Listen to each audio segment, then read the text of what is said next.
청담동 최고급 일식당. 고와 주제의 감히 준장 사모님의 조롱에 말단 공무원처럼 보이던 여자가 끝까지 침묵합니다. 그런데 준장이 명함을 얼굴에 던진 그 순간 그녀가 재킷 단추를 풀자 좌중이 얼어붙죠. 어깨에 번쩍인 건 별셋. 그리고 문이 열리며 별넷이 들어옵니다. 헌병 사이렌이 울리고 오늘 밤 무릎 꿇을 사람은 과연 누구일까요? 다음 이야기가 궁금하시다면 지금 바로 채널 구독해주세요. 이 영상을 어디서 보고 계신가요? 댓글로 알려주세요. 생긴 게 꽤나 야하게 생겼네. 이영만 대렴이 입가에 비릿한 웃음을 머금은 채 툭 하고 그녀의 뺨을 건드렸습니다. 단순한 장난이라기엔 명백한 모욕이 담긴 손길이었습니다. 주변을 둘러싼 장교들은 난처한 뒷퍼스음을 흘렸고 의뢰 입장인 협력사 임원들은 못 본 척 고개를 숙였습니다. 누구 하나 나서서 그를 말리는 사람은 없었습니다. 그녀는 그저 참았습니다. 모욕감이 없어서가 아니었습니다. 때가 아니었기 때문입니다. 하지만 그날 밤 그녀가 검은 코트를 벗어던지는 순간 비열하게 웃던 자들의 얼굴은 사색이 되어 하얗게 질리고 말았습니다. 공식적인 국방부 협력 간담회가 파한 것은 땅거미가 짙게 깔린 저녁 7시 무렵이었습니다. 딱딱한 회의실을 빠져나온 참석자들은 335 무리를 지어 애니베이터 앞에 섰고 누군가의 입에서 강남 뒷골목에 위치한 은밀한 고깃집 이름이 흘러나왔습니다. 그 순간부터 공기는 공식에서 비공식으로 팽팽히 던 긴장에서 느슨한 위안으로 빠르게 허물어졌습니다. 민현주는 그 흐름 속에 물 한 방울처럼 자연스럽게 섞여들었습니다. 검은색 코트를 걸친 그녀의 차림새는 길거리 어디서나 볼 법한 평범 그 자체였습니다. 화장기 없는 수수한 얼굴에 단정하게 하나로 묶은 머리카락, 손목에는 늘 차던 군용 시계 대신 희미한 자국만이 남아 있었습니다. 오늘만큼은 철저히 자신을 지워야 했기에 일부러 시계조차 풀어둔 것이었습니다. 하지만 코트 안감이 움직일 때마다 가슴팍에 닿는 묵직하고 단단한 이물감은 그녀가 이곳에 온 진짜 목적을 상기시켜 주었습니다. 겉으로는 절대 드러나지 않는 서늘한 흉기 같은 목적이었죠. 명찰도 직함도 최소한 오늘의 현주는 그저 스쳐 지나가는 행위니 그 이상도 이하도 아니어야 했습니다. 회식 장소는 강남역 인근 많은 사람만 안다는 감골 고깃집이었습니다. 국방부와 방위산업 관계자들 사이에서 암묵적인 아지트로 통용되는 이곳은 룸이 넓고 방음이 완벽해 은밀한 대화를 나누기에 최적의 장소였습니다. 현주가 룸에 들어섰을 때 테이블 주머니는 이미 삼겹살 몇 판이 지글거리는 소리를 내며 익어가고 있었고 그 옆으로 차세대 사업 추진 1점이라고 적힌 대회비 자료집이 기름키임은 위에 아무렇게나 펼쳐져 있었습니다. 현주는 테이블 가장자리 눈에 띄지 않는 구석에 조용히 자리를 잡았습니다. 아무도 그녀에게 눈길을 주거나 인사를 건네지 않았고 그녀 또한 굳이 존재감을 드러내려 애쓰지 않았습니다. 협력사 임원으로 보이는 중년 남성 2명이 연신 허리를 굽히며 술을 따르고 있었고 군복 차림의 장교 몇 명이 그 술을 받아 마시며 호탄하게 웃고 있었습니다. 그때 현주의 예리한 시선이 협력사 임원 중 한 명에게 꽂혔습니다. 40대 후반으로 보이는 남자. 목에 건 명찰에는 최성훈이라는 이름과 군수업체 대표라는 직함이 박혀 있었습니다. 간담회 자리에서 언뜻 예비역 소령 출신이라는 이야기를 들은 기억이 스쳤습니다. 그는 민간인이었지만 다른 사람들보다 훨씬 능숙하고 자연스럽게 군인들 틈에 녹아들어 있었습니다. 마치 이런 접대 자리가 뼈에 사무치게 익숙하다는 그시마입니다. 룸 한쪽에 걸린 벽걸이 큰 햇빛안에서는 저녁 뉴스가 흘러나오고 있었습니다. 화면 속 앵커가 군 조달 투명성 강화 반환이라는 자막과 함께 심각한 표정으로 브리핑을 이어가던 그 순간 테이블에 앉은 몇몇 사람의 얼굴 근육이 미묘하게 굳어지는 것이 보였습니다. 특히 최성훈이 술잔을 쥔 손가락 굳게 힘을 주며 미세하게 경직되는 찰나의 반음을 현주는 놓치지 않았습니다. 드르륵 문이 열리며 방 안의 공기가 실시간에 바뀌었습니다. 육군 대령 이영만이 들어서는 순간 테이블에 널브러져 있던 사람들의 자세가 조건반사처럼 일제히 교정되었습니다. 등을 곧게 펴고 고개를 숙이고 다소 과하다 싶을 정도로 굽신거리는 모양새가 연출되었습니다. 10대 초반의 이형만은 쏟아지는 아부를 마치 당연한 권리인 양 받아들이며 삼석으로 걸어갔습니다. 걸음걸이에는 군인 특유의 절도가 배어 있었지만 그 위를 덮은 것은 씻을 수 없는 오만함이었습니다. 현주의 시선은 이형만의 손목을 거쳐 허리춤으로 빠르게 이동했습니다. 어두운 조명 아래서도 번쩍이는 금색 시계, 명품 브랜드 로고가 박힌 허리띠 거클, 바지 뒷주머니에 꽂힌 최신형 스마트폰까지 배렴의 월급 명세서로는 도저히 산용할 수 없는 사치품들이 그의 온몸을 휘감고 있었습니다. 최성훈이 기회를 놓치지 않고 자리에서 일어나 이영만에게 다가갔습니다. 대령님, 지난번 보내드린 그 선물은 어떠셨습니까? 마음에 드셨는지 모르겠습니다. 이영만이 손을 휘저으며 말을 끊었습니다. 어허, 여기서 그런 얘기는 하는 거 아니야. 말은 그렇게 했지만 그의 입가에는 숨길 수 없는 탐욕스러운 미소가 번졌습니다. 선물, 그 단어가 구체적으로 무엇을 의미하는지 강장은 알 수 없었지만 이 자리가 단순한 회식이 아님을 증명하는 결정적인 퍼즐 조각임은 분명했습니다. 상석에 앉은 이형만이 테이블 위에 무언가를 툭 하고 올려놓았습니다. 묵직한 소리를 내며 떨어진 것은 최고급 세단의 스마트키였습니다. 외제차 브랜드 로고가 선명한 그 키를 기밀 자료집 위에 아무렇게나 던져두는 모습은 너무나도 자연스러웠습니다. 마치 그것이 자신의 권력을 상징하는 트로피라도 되는 것처럼 말입니다. 오늘 새로운 얼굴이 있나? 이영만이 자중을 둘러보며 물었습니다. 누군가가 현주 쪽을 힐끔 쳐다보았고 옆에 앉은 장교가 낮은 목소리로 보고했습니다. 민 보좌관이라고 들었습니다. 이번에 파견 나온 민 보좌관입니다. 이영만의 눈썹이 꿈틀하며 위로 올라갔습니다. 그는 현주를 머리끝부터 발끝까지 훑어보더니 기가 차다는 듯 코웃음을 쳤습니다. 뭐야? 계약직 나부랭이야? 아니면 모군 쪽 파견, 꼴을 보아하니 신임 소령쯤 되겠구만. 주변에서 대령의 비위를 맞추기 위한 어색한 웃음이 터져 나왔습니다. 하지만 현주는 표정 하나 바꾸지 않고 그를 응시했습니다. 이영만은 그녀의 뻣뻣한 반응이 마음에 들지 않았는지 직접 소주병을 들고 그녀의 앞으로 잔을 거칠게 밀어붙였습니다. 신임이면 이런 자리에서 싹싹하게 배워야지. 어디서 눈을 동그랗게 뜨고 있어? 이게 군대식 환영이야. 받아. 술을 찬양거리는 짠이 코앞까지 들이닥쳤지만 현주는 잔을 받지 않았습니다. 그녀의 침묵 속에 서늘한 기운이 감돌기 시작했습니다. 한지수는 조상철이 내민 술잔을 받는 대신 조용히 투명한 물컵을 들어 말아버린 입술을 적셨습니다. 차가운 물이 식도를 타고 넘어갔지만 속에서 끓어오르는 불쾌함을 씻어내기엔 역부족이었습니다. 조상철의 눈빛이 순간 뱀처럼 날카롭게 번뜩였습니다. 자신의 호의를 거절당했다고 느낀 탓이겠지만 아직 술자리가 무르익지 않았기에 짐짓 모른 척 넘어가는 눈치였습니다. 그때 식당 아르바이트생으로 보이는 각 20살 남짓한 여성이 숯불판을 교체하러 들어왔습니다. 무거운 불판을 힘겹게 들어 올리던 찰나 뜨거운 기름이 튀며 그녀의 하얀 손등을 덮쳤습니다. 순간 여학생의 얼굴이 고통으로 일그러졌지만 높은 분들이 모인 자리라는 압박감 때문인지 입술을 꽉 깨물며 비명조차 지르지 못했습니다. 그러나 조상철은 그 모습을 보고 걱정은커녕 미간을 확 찌푸렸습니다. 야, 서비스가 이게 뭐야? 지금 귀한 손님들 앞에서 쇼를 하나? 그의 천박한 고함이 룸 전체를 쩌렁쩌렁 울렸습니다. 아르바이트생의 얼굴은 순식간에 백지장처럼 하얗게 질렸고 손에 들고 있던 불판이 위태롭게 흔들렸습니다. 그러나 룸 안의 풍경은 기괴했습니다. 주변 사람들은 마치 약속이라도 한 듯 그 상황을 철저히 외면했습니다.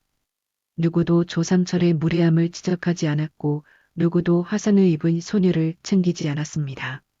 강진혁은 짐짓 단청을 피우며 술잔만 만지작거렸고 영관급 장교들은 죄인처럼 고개를 숙인 채 꽂은 고기만 뒤집을 뿐이었습니다. 참다 못한 한지수가 자리에서 조용히 일어났습니다. 괜찮으세요? 그녀는 떨고 있는 아르바이트생에게 다가가 나지막이 물었습니다.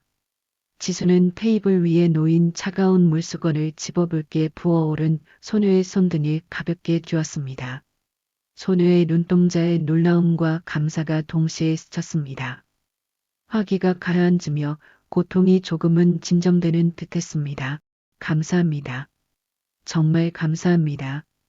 아르바이트생이 울먹이며 작게 고개를 숙였고 지수는 안심하라는 듯 옅은 미소로 답했습니다. 하지만 그 온화한 미소 뒤에서 지수의 눈은 얼음장처럼 차갑게 식어 테이블 전체를 훑고 있었습니다. 조삼철의 자유란 폭언, 강진혁의 비겁한 침묵, 그리고 장교들의 비굴한 방관까지 이 추악한 연극에 동참하고 있는 모든 사람의 얼굴을 그녀는 하나하나 뇌리에 새겨 넣었습니다. 다시 자리로 돌아온 지수는 코트 안쪽을 가만히 눌렸습니다. 두터운 안감 속의 숨격은 계급잔리의 서늘한 감촉이 손끝에 전해졌습니다. 차갑고 단단한 금속, 소령 계급잔이 주는 무게감이 그녀를 진정시켰습니다. 그것을 드러내어 이들을 단죄할 때가 가까우고 있었지만 아직은 아니었습니다. 조삼철은 분위기를 환기하려는 듯 다시 술잔을 들어올리며 거만하게 테이블을 둘러보았습니다. 그의 시선이 지수에게 닿았을 때 거기에는 명백한 불쾌함과 끈적한 호기심이 뒤섞여 있었습니다. 감히 신임 주제에 자신의 술을 거부하고 하찮은 알바생 따위를 챙기는 모습이 몹시 거슬렸던 것입니다. 저기 한 보좌관인가 뭔가 조삼철이 삿대질하듯 지수를 가리켰습니다. 신임 소령이든 계약직 나부랭이든 이 자리가 뭐하는 자리인지 감이 안 와? 여기는 선배들한테 인생 배우는 자리야. 어디서 주제넘게 나서지 말고 가만히 있어. 지수는 대답하지 않았습니다. 그저 고개만 살짝 끄덕였을 뿐입니다. 하지만 그녀의 눈동자는 흔들림 없이 조삼철을 정면으로 꿰뚫어 보고 있었습니다. 피하지 않고 굴복하지 않고 그저 담담하게 그를 응시하는 시선. 조삼철은 그 올곧은 눈빛이 묘하게 불끈했는지 참 하고 코웃음을 치며 획 고개를 돌려버렸습니다. 기름이 튀어 얼룩진 테이블 위 차세대 사업 추진 일정이라 적힌 대회비 자료 위로 조삼철의 최고급 외제차 키가 번쩍이며 빛나고 있었습니다. 그리고 그 옆에는 강진혁이 슬쩍 밀어둔 것으로 보이는 두툼한 고급 봉투가 놓여 있었습니다. 봉투 모서리에 모기업의 직인이 희미하게 보였지만 지수의 자리에서는 정확한 내용을 확인할 수 없었습니다. 조상철이 강진혁에게 술을 따르며 은밀하게 속삭였습니다. 강 대표, 다음 건도 잘 부탁해. 내가 아는 나임 확실하게 태워주면 알아서 처리할 테니까. 그러며 조 대령님, 늘 감사하게 생각하고 있습니다. 저희야 대령님만 믿고 가는 거죠. 강진혁이 허리를 90도로 굽히며 두 손으로 술잔을 받았습니다. 두 사람 사이에 오가는 눈빛에는 100마디 말고가 더 짙은 탐욕이 끈적하게 엉겨붙어 있었습니다. 그때 룸박복도 어딘가에서 묵직하고 낮은 발소리가 들려왔습니다. 일반적인 손님의 발걸음과는 다른 절도 있고 규칙적인 소리였습니다. 지수는 그 소리를 예민하게 인지했지만 표정에는 아무런 변화도 드러내지 않았습니다. 헌병 감사 파견 책임자인 박준석 대령.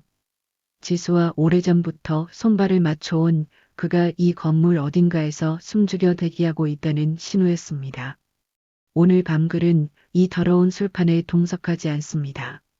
오직 지수의 연락이 떨어지면 즉시 사냥을 시작할 준비만 하고 있을 뿐이었습니다. 조상철의 목소리가 다시 높아졌습니다.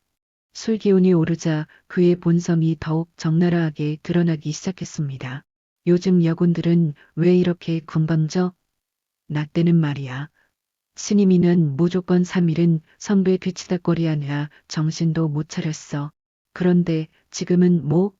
성평등이니 뭐니 하면서 가를 목에 깁스하고 눈에 힘이나 주고 다니더구만. 주변 장교들이 가렴의 비율을 맞추기 위해 억지 웃음을 커뜨리며 맞장구를 쳤습니다.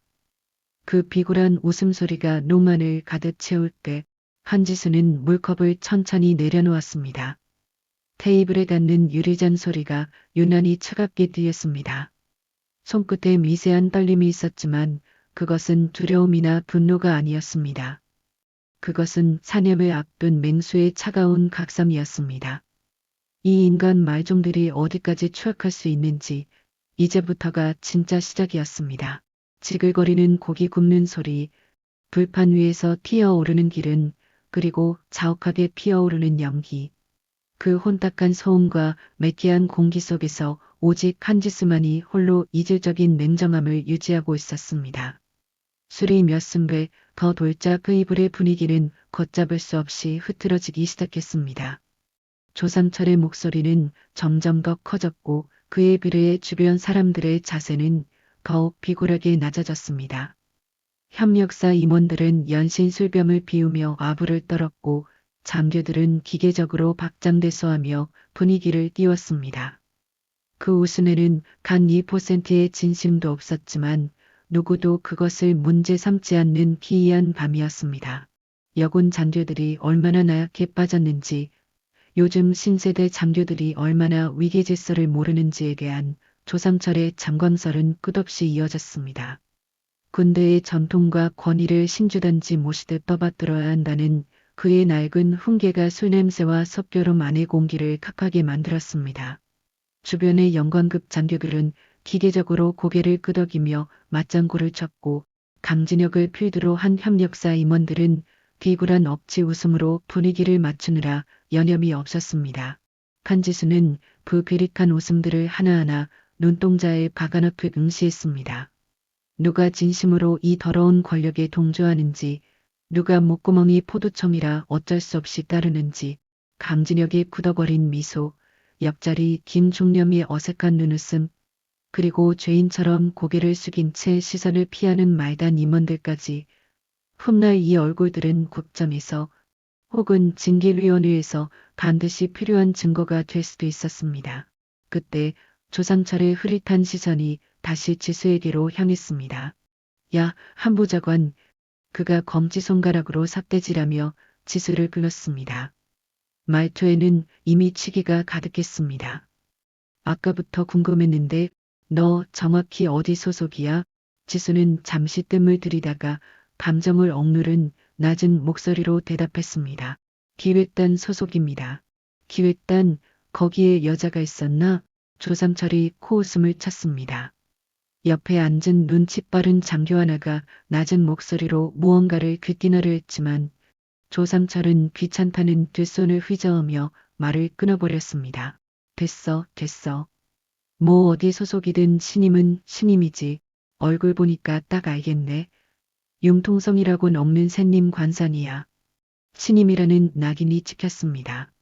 그는 상대를 제대로 파악하기도 전에 제멋대로 결론을 내리는 전형적인 꼰대였습니다. 지수의 컵 근육에 순간적으로 힘이 들어갔지만 겉으로는 아무런 변화도 보이지 않았습니다. 조삼철이 비틀거리는 몸짓으로 직접 소주병을 들고 지수 앞으로 다가왔습니다.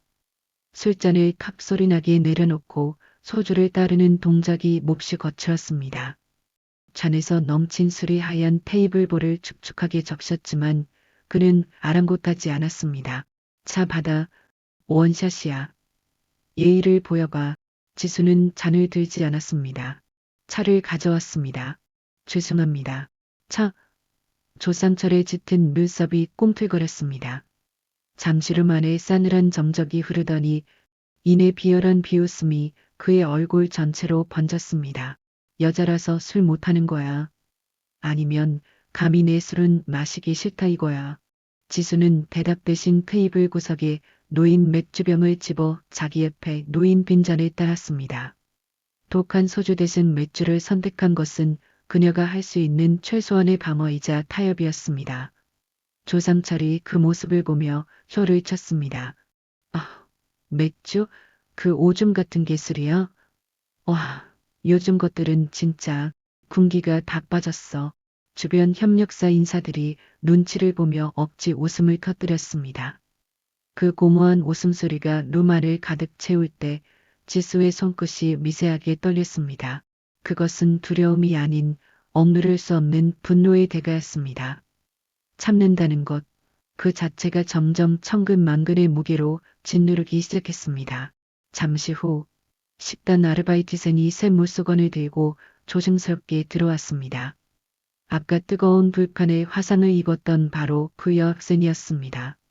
손등에 급하게 밴드를 붙인 채 그녀는 죄인처럼 위축된 자세로 그 이불을 돌며 물수건을 교체하고 있었습니다.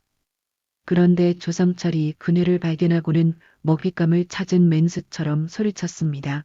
야, 너 아까 그 알바 아니야? 서비스가 왜 이래?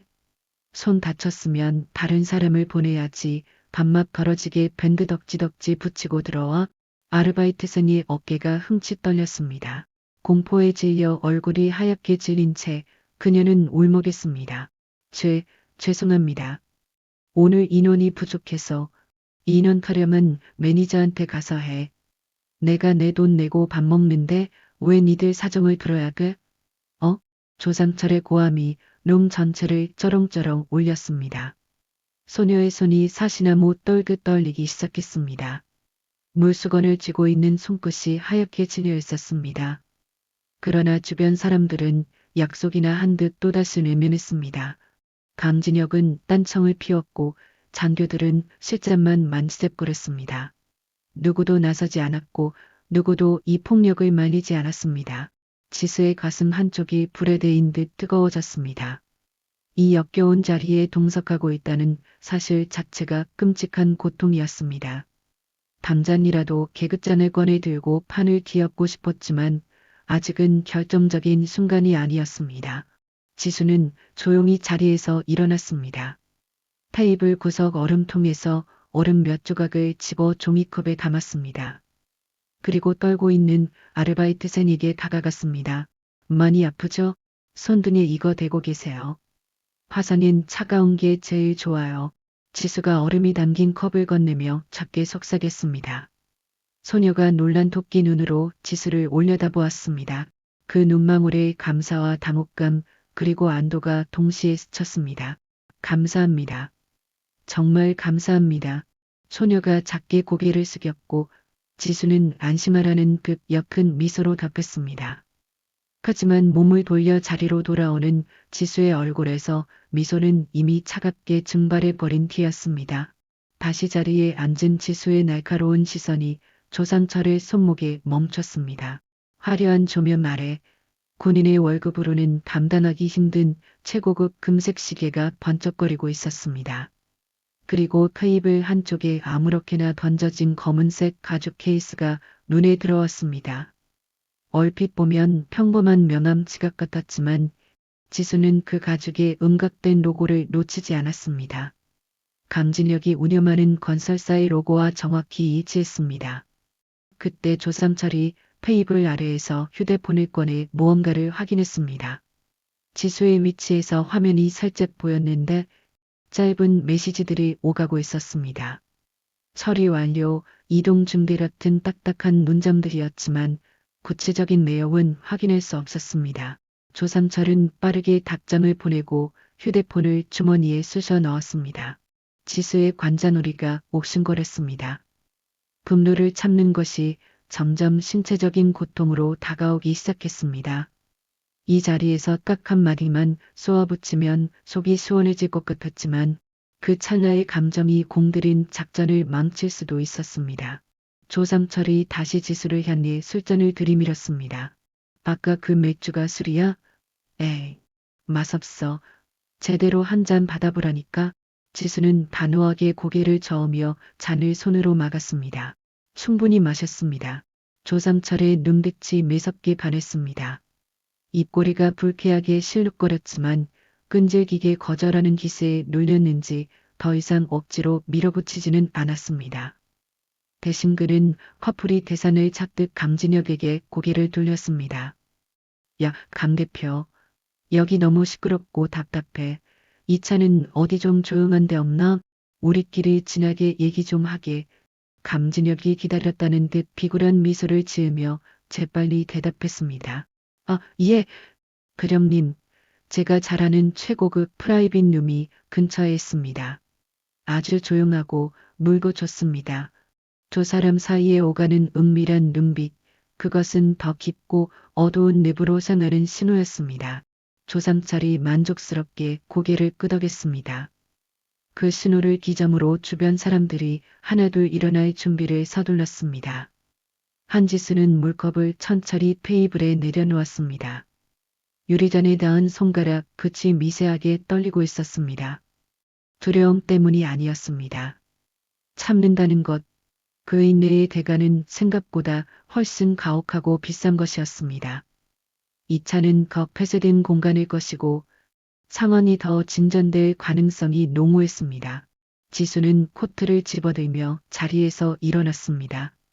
조삼철의 손목에 감긴 금색 시계가 조명 아래서 번들거렸습니다.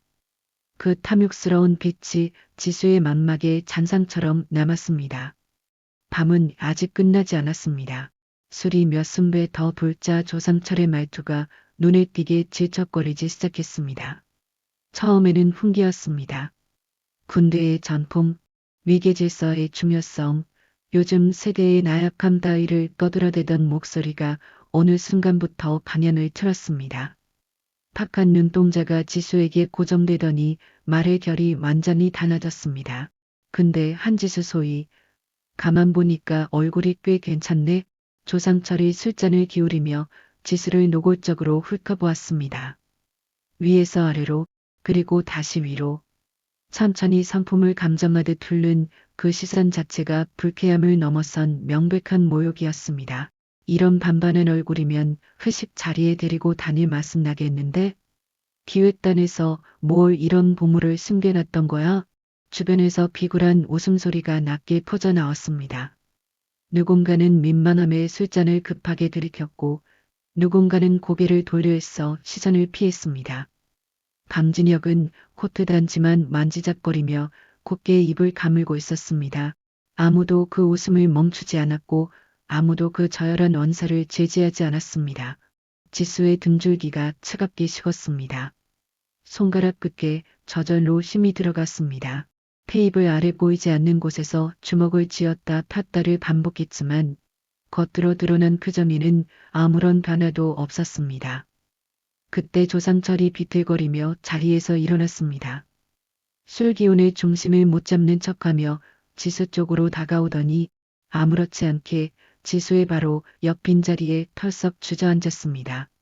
거리가 지나치게 가까웠습니다. 조상철의 어깨가 지수의 어깨에 닿을 듯 말끝한거리했습니다. 뭐야, 왜 그렇게 딱딱하게 굴어? 회식인데 좀 풀지? 조상철의 입에서 역겨운 알코올 냄새가 훅 풍겼습니다. 지수가 본능적으로 몸을 옆으로 물리려 하자 조상철의 투박한 손이 지수의 어깨 위로 척 올라왔습니다. 실수로 툭 친 것이 아니었습니다. 손을 올려놓고 그곳에 머물렀습니다. 2초 3초 그 짧은 시간이 영겁처럼 길게 느껴졌습니다. 지수의 어깨 근육이 돌처럼 딱딱하게 굳어졌습니다.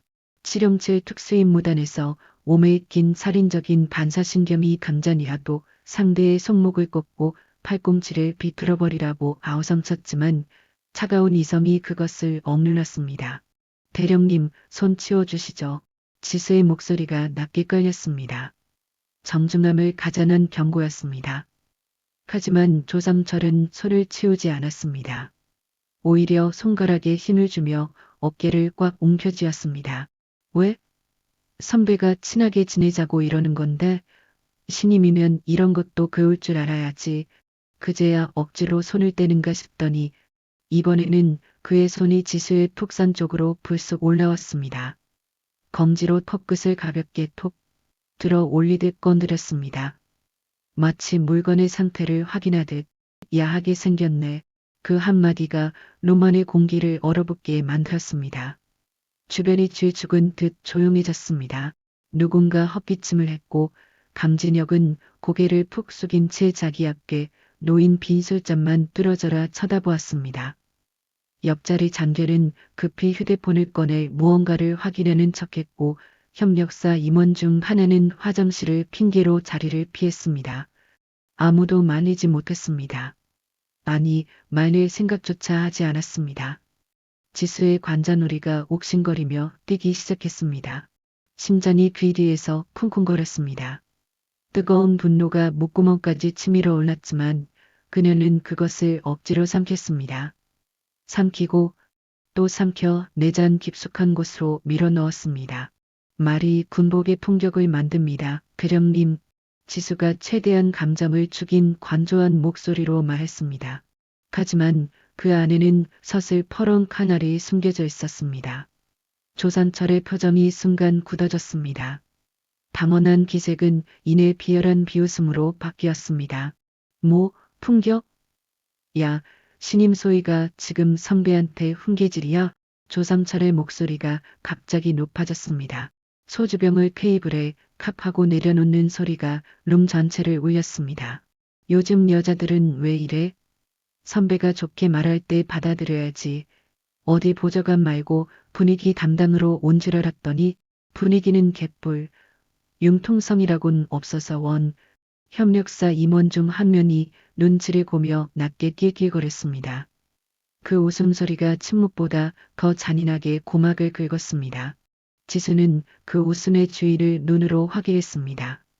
40대 중반쯤 되어 보이는 배 나온 남자, 그 얼굴을 머릿속 사슴부에 똑똑히 새겼습니다. 지수는 입을 다물었습니다. 더 이상의 말은 의미가 없었습니다. 이 자리에서 말로 이기는 것은 불가능했고 이겨서도 안 됐습니다. 지금 필요한 건 침묵하는 증인들이었고 그들은 이미 이 상황을 충분히 목격했습니다. 잠시 무거운 침묵이 흘렀습니다. 그때 강진혁이 분위기를 전환하려는 듯 조심스럽게 입을 열었습니다. 아, 대령님. 이쯤 하고 2차 가시죠? 제가 아는 아주 좋은 데가 있습니다. 조상철이 그쪽으로 고개를 돌렸습니다. 그래, 어디? 프라이빗 룸이 있는 곳입니다. 아주 조용하고 서비스도 확실합니다. 조상철이 만족스러운 듯 고개를 끄덕였습니다. 그는 비틀거리며 자리에서 일어나더니 지수를 내려다보며 툭 내뱉었습니다. 야, 한지수, 너도 따라와. 여고는 이런 자리에서 쓸모가 있어야 하는 거야. 알아? 지수는 대답하지 않았습니다. 하지만 묵묵히 몸을 일으켰습니다. 이 차는 더 끄세대고 은밀한 공간이었습니다. 훨씬 더 위험할 수 있었습니다. 하지만 그것은 곧 놈들의 목을 조를 더 명확하고 결정적인 증거를 확보할 수 있다는 뜻이기도 했습니다. 테이블 위에 어지럽게 흩어진 자료들을 정리하는 부산함 속에서 한지수의 예리한 시선이 찰나의 순간을 포착했습니다. 강진혁이 은밀하게 고급스러운 봉투 하나를 챙겨 자신의 가방 깊숙이 찔러 넣고 있었습니다. 조명 아래서 언뜻 비친 봉투 겉면에는 붉은색 관인 도전이 선명했습니다. 단순한 서류가 아닌 묵직한 거래가 담긴 증거임이 분명했습니다. 계산을 마치고 2차 장소로 이동하기 위해 차량을 기다리는 동안 일행은 335호 룸밖 복도에 나와 있었습니다. 누군가는 담배를 태우러 사라졌고 누군가는 화장실로 향했습니다. 한지수는 복도 구석진 곳에 서서 휴대폰을 확인하는 척하며 주변 동태를 살폈습니다. 그때 역겨운 알코올 냄새와 함께 조상철이 다가왔습니다. 술기운의 발걸음은 비틀거렸으나 먹이를 노리는 맹수처럼 눈빛만은 소름 끼치도록 도렷했습니다. 취한 척하면서도 계산적으로 움직이는 교활한 자의 눈이었습니다. 야, 한지수 소위. 조상철이 지수의 곁으로 바짝 붙어 섰습니다. 좁은 복도라 피할 공간조차 마땅치 않았습니다. 벽과 조상철의 비대한 몸뚱이 사이에 갇힌 꼴이 되었습니다. 아까 선배가 말하는데 너무 쌀쌀맞게 굴더라. 내가 뭐 기분 나쁘게 한 거 있어? 목소리는 징집 부드러운 척했으나 그 밑바닥에 깔린 저일은 끈적하고 불순했습니다. 지수가 본능적으로 한발 옆으로 물러서려 하자 조상철의 손이 뱀처럼 튀어나와 지수의 팔을 낚아챘습니다.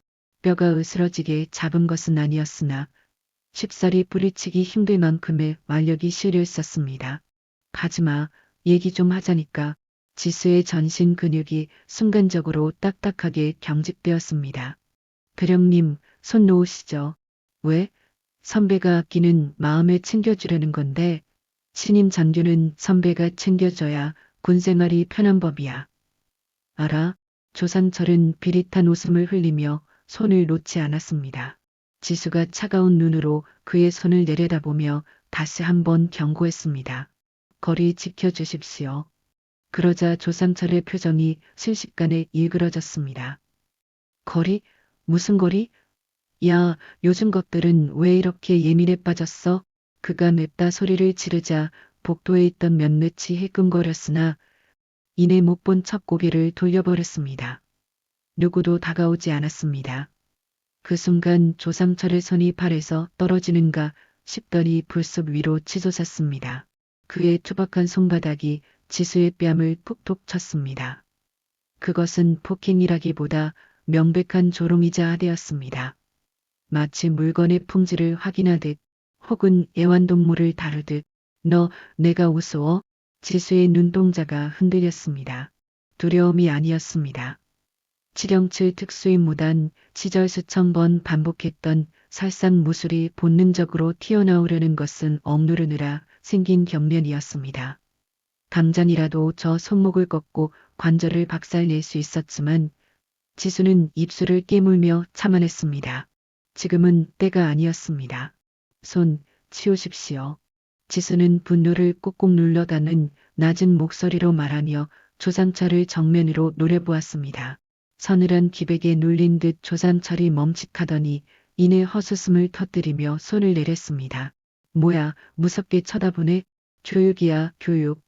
선배가 후배 가르치는 건데 표정이 왜 이래? 조상철은 전혀 반성하는 기색이 없었습니다. 오히려 이 상황을 즐기는 듯했습니다. 강진혁은 먼 산을 보고 있었고 다른 이들은 휴대폰만 만지작거렸습니다. 그 비겁한 침묵이 조상철의 만행을 묵이려고 있었습니다.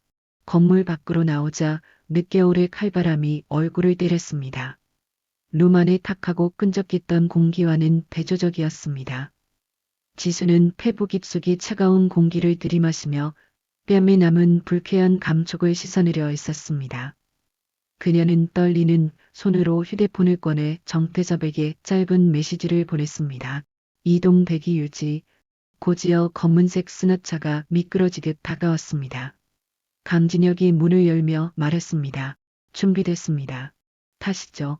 조상철이 먼저 올라탔고 나머지 사람들이 뒤를 따랐습니다. 지수도 무거운 발걸음으로 차에 올랐습니다. 그때 조상철이 소리쳤습니다. 야, 한지수, 여기 옆에 앉아. 하지만 지수는 들은 채도 하지 않고 가장 뒷좌석 구석으로 들어가 몸을 웅크렸습니다. 싫으면 말을 하지. 왜 맨날 삐쳐 있어? 하여간 융통섬이라곤. 조상철이 빈정거렸고 차 안에는 억지 웃음소리가 공허하게 울려 퍼졌습니다. 차창 밖으로 서울의 화려한 야경이 빠르게 스쳐 지나갔습니다.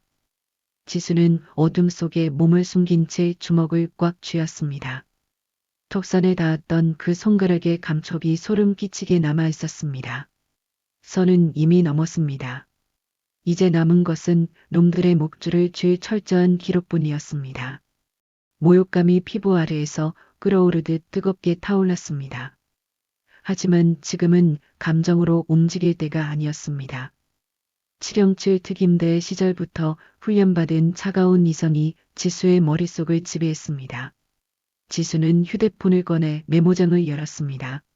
시간과 장소, 그리고 오고 간 대화의 핵심을 빠르게 입력했습니다.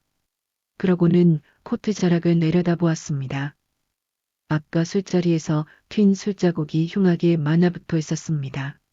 그것은 단순한 얼룩이 아니라 놈들의 오만함이 남긴 증거였습니다. 지수는 그것을 지우지 않기로 했습니다. 2억 만에 걸어온 흔적을 증명할 낙인이었으니까요. 그때 조상철이 다시 입을 열었습니다. 그의 혀는 이미 반쯤 풀려 있었습니다. 야, 한지수 소위, 2차 가면 분위기 좀 풀어라. 계속 그렇게 뻣뻣하게 굴면 재미없어. 알았어.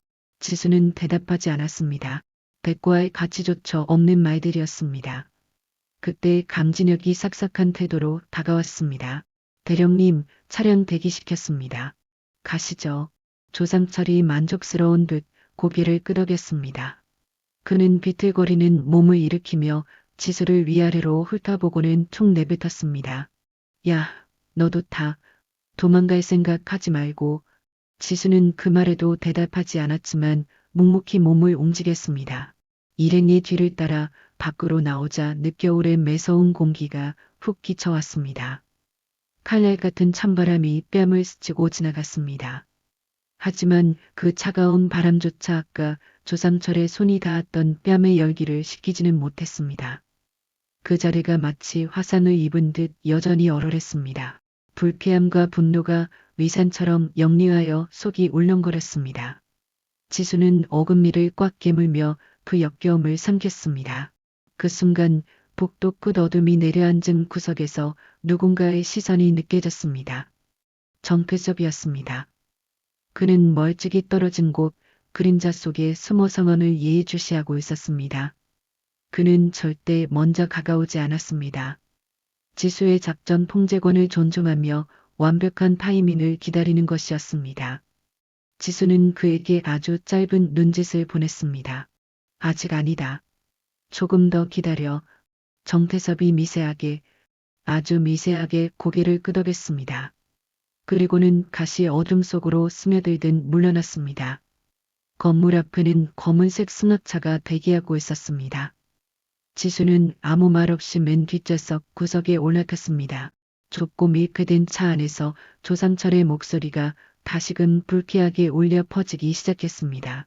아야, 차 탔으면 좀 웃어라. 신임 장교가 왜 맨날 그렇게 초상집 표정이야? 아? 지수는 대답 대신 차가운 차창 밖을 바라보았습니다. 서울의 화려한 불빛들이 빠르게 스쳐 지나갔습니다. 이제 충분했습니다. 기록할 것은 모두 기록했고 놈들은 멈지 말아야 할 선을 명확하게 넘었습니다. 이제 남은 것은 그들의 목을 조를 결정적인 타이밍뿐이었습니다. 2차 장소로 이동하는 이려며 그동안 조상철의 주점은 멈추지 않았습니다. 야, 아까 그거 진짜 재미없었어. 한소희, 넌 군인이기 전에 여자야.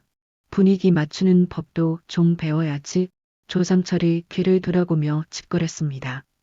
술기운에 눈이 풀려 있었지만 그 안에 감긴 비아냥거림과 저열한 본성은 더욱 선명했습니다.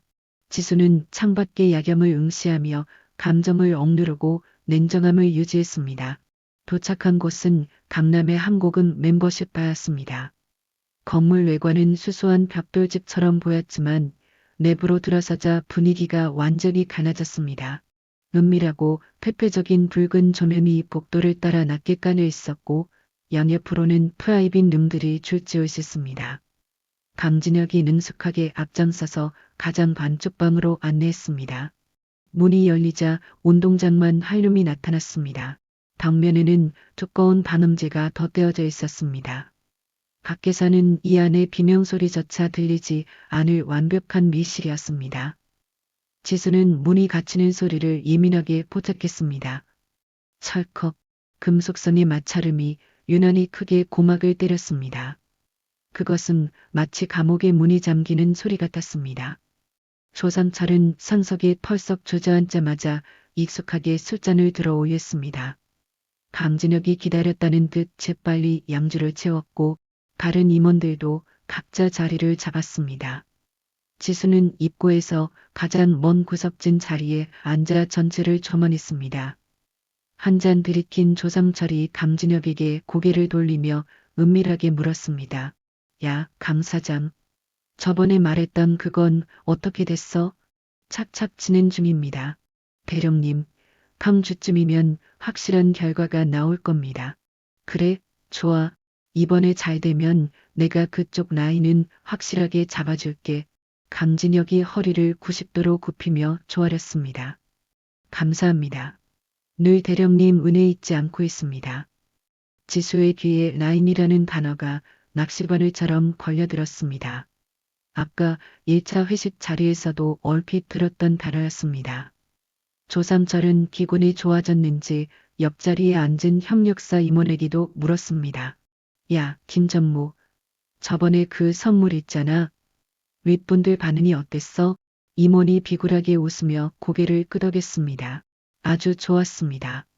다음 건도 똑같은 걸로 준비하겠습니다. 선물, 또다시 그 단어였습니다. 지수는 표정 하나 바꾸지 않았지만 머릿속에서는 그 단어들이 의미하는 퍼즐 조각들이 맞춰지고 있었습니다.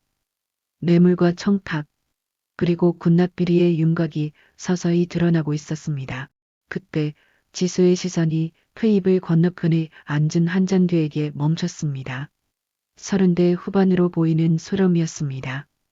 그는 1차 때부터 줄곧 자리를 지켰지만 단 한 번도 입을 열지 않았습니다.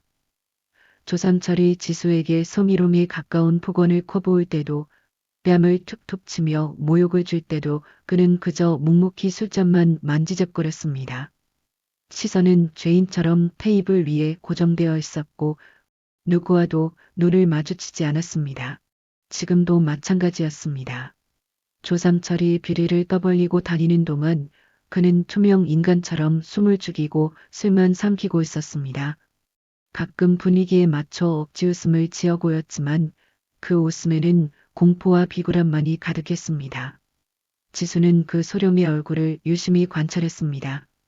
명백한 불편함이 있었습니다. 하지만 그는 그 불편함을 침묵으로 덮고 있었습니다. 입을 다물고 시선을 피하고 존재감을 지우면서 저 사람도 알고 있는 것입니다. 이것이 잘못되었다는 것을. 하지만 그는 말하지 않았습니다. 용기가 없어서든 이익을 위해서든 결과는 같았습니다. 침묵은 곧 묵인이었고 묵인은 명백한 동조였습니다. 지수는 그 소렴이 얼굴을 내리에 깊이 쓰겠습니다.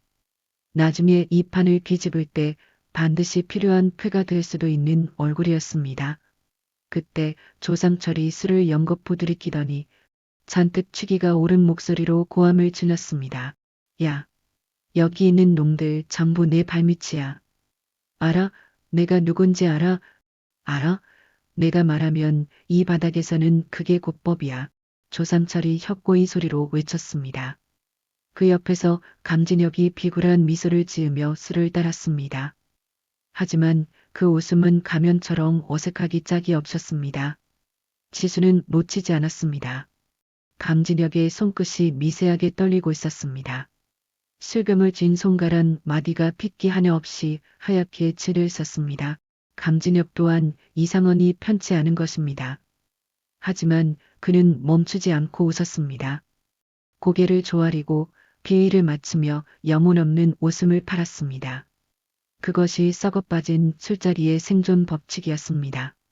그렇게 해도 웃어야 하고 역겨워도 삼켜야 하며 명백한 잘못인 줄 알면서도 절대 입 밖으로 내지 말아야 하는 것. 그때 룸의 육중한 문이 열리며 내뜬 얼굴에 아르바이트생이 들어왔습니다. 새로운 술병을 가져온 것이었습니다. 조삼철이 짜증 섞인 손짓을 했습니다. 야, 여기 빈병 좀 치워. 아르바이트생이 조심스럽게 테이블로 다가왔습니다.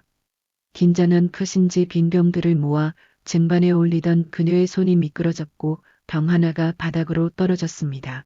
쨍그랑, 검가란, 날카로운 파열음이 밀폐될 룸 안을 가득 채웠습니다. 순간 음악 소리마저 묻힐 듯한 정적이 흘렀습니다. 그 숨 막히는 침묵 속에서 유리 조각이 바닥을 구르는 소리만이 섬뜩하게 들려왔습니다. 조상철이 눈을 부라리며 아르바이트생을 노려보았습니다. 진짜 뭐라는 거야? 분위기 깨지게 아르바이트생의 얼굴이 사색이 되었습니다. 그녀는 허둥지둥 바닥에 주저앉아 맨손으로 유리 조각을 줍기 시작했습니다. 공포에 지닌 손끝이 덜덜 떨리고 있었습니다. 하지만 아무도 그녀를 도와주지 않았습니다. 아무도 자리에서 일어나지 않았습니다. 테이블에 앉은 남자들은 그저 술잔만 만지작거리거나 애써 외면하며 휴대폰을 확인하는 척할 뿐이었습니다. 지수의 가슴 한구석에서 뜨거운 것이 울컥 치밀어 올랐습니다. 당장이라도 일어나서 도와주고 싶었지만 지금은 참아야 했습니다. 여기서 불필요한 정의감을 내세웠다가는 놈들의 의심을 사공들인 작전을 망칠 수 있었습니다. 유리 조각을 치운 아르바이트생이 도망치듯 나가자 테이블 위에는 다시금 무거운 정적이 감돌았습니다. 죄책감이 섞인 그 침묵이 유난히 역겹게 느껴졌습니다. 지수는 테이블 밑으로 휴대폰을 꺼내 정태섭에게 짧은 메시지를 보냈습니다. 증거 포인트 확보됨. 대기 유지. 전송 버튼을 누르고 그녀는 아무 일 없었다는 듯 휴대폰을 주머니에 넣었습니다. 조삼철이 분위기를 전환하려는 듯 다시 술잔을 높이 쳐들며 소리쳤습니다. 야, 다 내 밑이야. 내가 말하면 다 되는 거라고, 알겠어? 앵무새처럼 같은 말이 반복되었습니다. 하지만 지수는 더 이상 그 헛소리에 반응하지 않았습니다. 개신 차가운 눈으로 테이블에 앉은 사람들의 면면을 다시 한번 훑었습니다. 침묵으로 동조하는 소령, 웃으면서 공포에 떠는 강진혁, 시선을 회피하는 장교들, 비굴하게 고개를 숙인 협력사 임원들. 이 자리에 있는 모든 사람이 알고 있었습니다. 이것이 명백히 잘못되었다는 것을. 하지만 아무도 말하지 않았습니다. 그 비겁한 침묵이 조삼철이라는 괴물을 키웠고 그 침묵이 이 부패한 카르텔을 지탱하고 있었습니다. 지수는 물컵을 천천히 내려놓았습니다.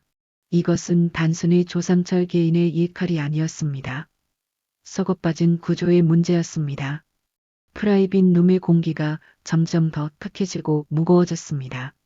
조삼철이 조명 리모컨을 집어들더니 불빛을 더 어둡게 낮췄습니다. 붉은 조명이 한층 더 짙어지며 사람들의 얼굴에 기괴한 그림자를 드리웠습니다. 그는 테이블 위에 놓인 소주병을 거칠게 밀어내고 양주병을 가리켰습니다. 야, 이제 제대로 마시자. 소주는 질렸어. 산티 나게 실이 강진혁이 기다렸다는 듯 재빨리 양주병을 깼습니다. 얼음 전에 독한 술이 활활 쏟아지는 소리가 룸 안에 꾸락하게 울렸습니다. 다른 사람들도 박자 잔을 내밀었고 분위기는 한층 더 끈적하고 농밀해졌습니다. 지수는 구석 자리에서 그 타락의 광경을 말없이 지켜보았습니다. 문이 닫힌 후로 시간이 얼마나 흘렀는지 가늠할 수 없었습니다. 바깥 세상과 완전히 간절된 느낌이었습니다. 두꺼운 방음제 너머로는 개미 새끼 한 마리 지나가는 소리도 들리지 않았고 여기서 무슨 일이 일어나도 밖에서는 절대 알 수 없을 것 같았습니다. 그때 조삼철이 지수를 향해 잔을 들어 올리며 그릿하게 웃었습니다. 야, 한소희, 건배사 한번 해봐. 지수는 잔을 들지 않았습니다. 그녀는 정면을 응시하며 담담하게 말했습니다. 저는 괜찮습니다. 조삼철의 눈썹이 꿈틀거렸습니다. 술 기운과 함께 분노가 이넘였습니다. 괜찮긴 뭐가 괜찮아? 선배가 시키면 하는 거야. 군인이 빠져가지고 건배사해. 테이블이 찬물을 끼얹은 듯 조용해졌습니다. 모든 시선이 지수에게 꽂혔습니다. 누군가는 불안한 그 턱기침을 했고 누군가는 애꿎은 술잔만 만지작거렸습니다. 지수는 잠시 침묵했습니다. 이들과 섞이고 싶은 마음은 추호도 없었지만 불필요한 충돌을 피하기 위해 그녀는 천천히 물컵을 들어 올렸습니다. 건강하시길 바랍니다. 그것이 전부였습니다. 감정도 영혼도 없는 건조한 한마디. 조삼철이 어이없다는 듯 코웃음을 쳤습니다. 뭐야? 그게 건배사야? 더럽게 재미없네. 진짜. 주변에서 비위를 맞추기 위한 어색한 웃음소리가 터져나왔습니다. 하지만 지수는 표정 하나 바꾸지 않았습니다. 물컵을 내려놓고 다시 침묵의 껍질 속으로 들어갔습니다. 조삼철이 술을 단숨에 비우더니 주머니에서 휴대폰을 꺼냈습니다. 짧게 전화를 받았습니다. 상대방의 목소리는 들리지 않았지만 조삼철의 대답을 룸 안의 정적을 가르고 또렷하게 들렸습니다. 응. 내일 처리해. 알았어. 통화는 30초도 채 되지 않아 끝났습니다. 조삼철이 휴대폰을 주머니에 쑤셔 넣으며 강진혁에게 툭 던지듯 말했습니다. 야, 강 사장. 그건 내일 깔끔하게 마무리되니까 신경 써. 알겠습니다. 괴령님, 명심하겠습니다. 강진혁이 허리를 깊숙이 숙였습니다. 지수는 그 대화를 놓치지 않고 귀에 담았습니다. 그건이 구체적으로 무엇인지는 알 수 없었지만 통화 시간과 맥락, 그리고 강진혁의 반응을 머릿속에 각인시켰습니다. 그때 조상철이 갑자기 비틀거리는 몸을 일으켰습니다. 그리고는 테이블을 돌아 지수가 앉은 구석 쪽으로 성큼성큼 걸어왔습니다. 술기운의 발걸음이 위태롭게 흔들렸지만 지수를 향한 눈빛만은 뱀처럼 집요하고 또렷했습니다. 야, 한소희, 거기 구석에 혼자 처박혀 있으면 재미없잖아. 이리 와. 지수는 미동도 하지 않고 올려다보았습니다. 여기가 편합니다. 거절을 당한 조삼철의 얼굴이 순식간에 딱딱하게 굳어졌습니다. 모욕감을 느낀 듯 얼굴이 불그락푸르락해졌습니다. 편하긴 뭐가 편해? 선배가 오라면 오는 거야. 그가 윽박지르며 거친 손을 뻗어 지수의 팔을 억지로 낚아채려 했습니다. 한지수는 몸을 유연하게 옆으로 빼며 차갑게 일갈했다. 마지막으로 경고합니다. 손대지 마세요. 단순한 거부 의사가 아니었다. 그녀의 낮게 깔린 목소리에는 서늘한 살기가 배어 있었다. 더 이상 물러설 곳도 참을 이유도 없다는 명백한 선언이었다. 조상철의 얼굴이 순간 딱딱하게 굳었다가 이내 비릿한 비웃음으로 일그러졌다. 뭐? 경고? 야, 지금 스님 소위 나부레니가 하늘 같은 선배한테 경고를 해? 조상철의 목소리가 룸이 떠나갈 듯 높아졌다. 테이블에 앉아 눈치만 보던 사람들이 사색이 되어 긴장했다. 강진혁이 당황하며 조심스럽게 자리에서 일어났다. 대령님, 술이 좀 과하신 것 같습니다. 일단 진정하시고, 야, 넌 빠져, 시끄러우니까. 조상철이 강진혁을 향해 거칠게 손을 휘저었다. 강진혁은 쭈뼛거리며 다시 자리에 앉을 수밖에 없었다. 조상철은 다시 한지수를 향해 몸을 돌리며 눈을 부라렸다. 술기운에 충혈된 눈동자가 살벌하게 번들거렸다. 너 어디서 굴러먹다 온 년이야? 기획단에서는 선배한테 이따위로 대들라고 가르치냐? 한지수는 대답하지 않았다. 그저 흔들림 없는 눈빛으로 조상철을 정면으로 응시할 뿐이었다. 그때였다. 닻을 눈 문밖에서 희미하지만 분명한 소리가 한지수의 귀를 파고들었다. 저벅, 저벅, 저벅, 저벅. 일반적인 구두 소리가 아니었다. 묵직하고 규칙적인 바닥을 단단히 치고 누르는 군화 소리였다. 한지수는 단번에 그 소리의 주의를 알아챘다. 정태섭이었다. 그가 움직이기 시작했다는 신호였다. 아직 들이닥치지는 않겠지만 문바로 앞까지 포위망이 좁혀졌다는 무언의 교신이었다. 조삼철은 여전히 자신의 분노에 취해 그 소리를 듣지 못했다. 야, 눈에 힘 안 풀어? 선배가 말하는데 그따위 눈빛은 뭐야? 한지수는 입을 굳게 다물었다. 더 이상의 설득이나 대화는 무의미했다. 지금 필요한 건 완벽한 타이밍이었다. 그녀의 손이 코트 단추로 향했다. 천천히 그리고 신중하게 단추를 만지작거렸다. 아직은 아니었다. 하지만 곧 끝이었다. 룸안을 채우던 음악 소리가 누군가의 조작으로 인해 급격히 줄어들었다. 그 정적의 틈을 타고 복도의 소리가 한층 더 선명하게 안으로 스며들었다. 의. 발소리가 점점 가까워지고 있었다. 이제는 예민한 한지수뿐만 아니라 둔감해진 취객들의 귀에도 그 소리가 들리기 시작했다. 강진혁의 얼굴에 낭패감이 스쳤다.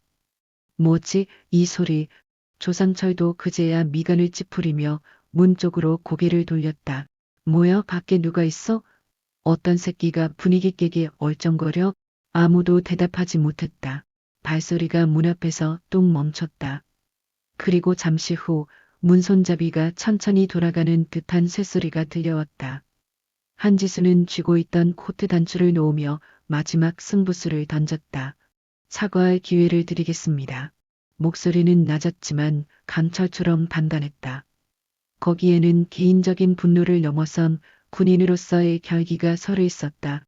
조상철이 잠시 멈칫했다가 기가 막히다는 그 터졌음을 터뜨렸다. 뭐? 사과? 야, 지금 나한테 사과하라고 했냐? 그의 목소리가 찢어질 듯 높아졌다.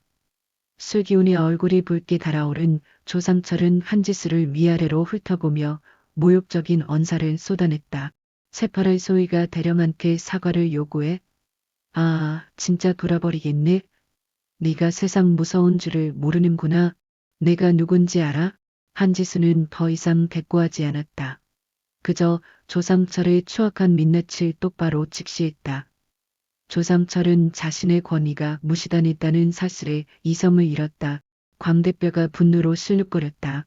이게 진짜 보자 하니까 그가 한 발 다가서며 거칠게 손을 뻗었다. 아까 복도에서 그랬던 것처럼 다시 한번 그녀의 뺨을 노리거나 신체를 억압하려는 위협적인 동작이었다. 한지수는 반사적으로 한 발 뒤로 물러서며 감격을 걸렸다.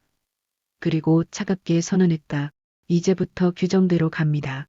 그 한마디가 노만의 공기를 순식간에 바꿔놓았다. 조상철의 손이 허공에서 멈칫했다.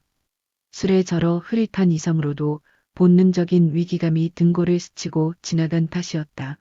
하지만 그는 그 불길한 예감을 애써 무시하며 비릿하게 웃었다. 규정? 무슨 규정? 야, 너 지금 나 협박하냐? 목소리는 여전히 거칠었지만 그 밑바닥에는 미세한 떨림이 섞여 있었다. 바로 그때였다.